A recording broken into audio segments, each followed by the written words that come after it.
For 105 days, Adolf Hitler lived underground while Berlin burned above him. What happened in those final hours in the Führerbunker has been pieced together from the testimony of the few who survived, including Hitler's personal secretary, Traudl Junge, who was just 24 years old at the time.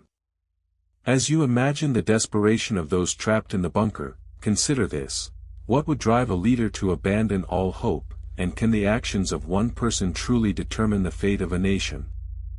In the months leading up to Hitler's final days, the Soviet Union's Red Army, led by General Georgy Zhukov, had been advancing steadily on Berlin, capturing key cities like Königsberg on April 9, 1945, and reaching the outskirts of Berlin by April 20, 1945.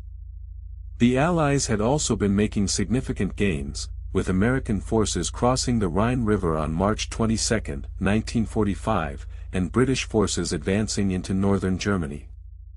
As the noose tightened around Berlin, Hitler's generals, including Wilhelm Keitel and Alfred Jodl, urged him to flee the city, but he refused, determined to fight to the end, and on April 12, 1945, he issued a directive ordering the destruction of all German infrastructure to prevent it from falling into enemy hands.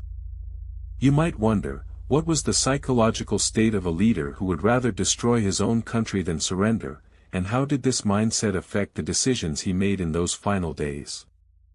On April 29, 1945, Hitler married his longtime companion, Eva Braun, in a small ceremony in the Führerbunker, with Joseph Goebbels and Martin Bormann serving as witnesses, and the marriage was officially recognized by the Nazi Party, with Hitler's personal lawyer, Hans Lammers, serving as the official registrar. Just hours later, Hitler held his last military conference, where he was informed that the Soviet army had broken through the German defenses and was advancing on the city center, and General Hans Krebs, the chief of the General Staff, reported that the situation was hopeless, with over 300,000 German soldiers killed or wounded in the battle for Berlin.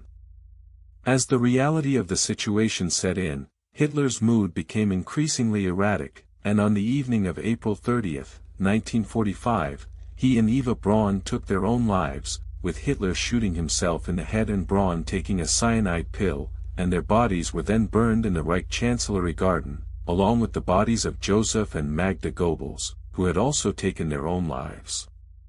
The remaining Nazi leaders, including Bormann and Krebs, attempted to flee the city, but many were captured or killed, including Krebs, who was killed in a firefight with Soviet troops on May 2, 1945, and Bormann, who was killed by a Soviet shell on May 2, 1945, as he attempted to cross the Spree River.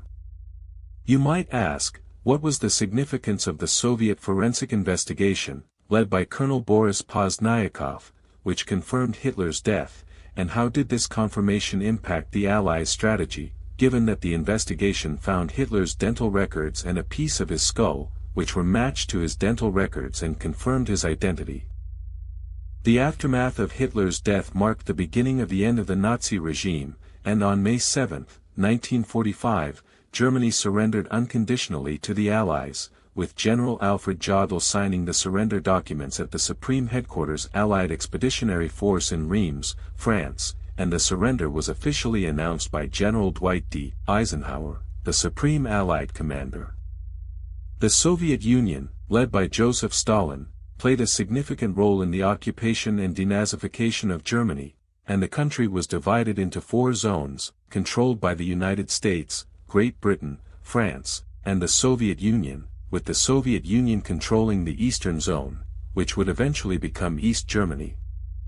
You might consider, how did the division of Germany contribute to the tensions of the Cold War, and what were the long-term consequences of the Allied occupation, given that the occupation led to the establishment of the Federal Republic of Germany in the Western Zones and the German Democratic Republic in the Eastern Zone?